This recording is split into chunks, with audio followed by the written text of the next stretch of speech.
আমি কৃতজ্ঞ বিটন অধিকারী স্ত্রীর কাছে। এখানে মন্ত্রীরা এসে মমতার নির্দেশে নাটক করছিল।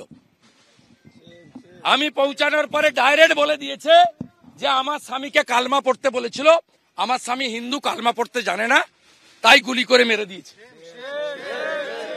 সমীর ঘোষ স্ত্রী ডাইরেক্ট বলে দিল মোদির লোক বলে মেরেছে।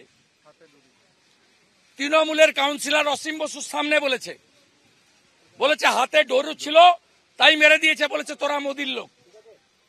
প্রমাণ হয়ে গেছে ভারতীয় এবং হিন্দু বলে খুন করেছে।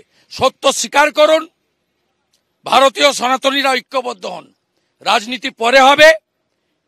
এ লড়াই শুধু মানবতার লড়াই নয়, এ লড়াই ভারতীয়ত্বের লড়াই, রাষ্ট্রবাদের লড়াই এবং হিন্দুত্বের লড়াই। এই ধর্মযুদ্ধে হিন্দুরা সনাতনীরা জয়ী হবে, জিহাদিরা পরাস্ত হবে।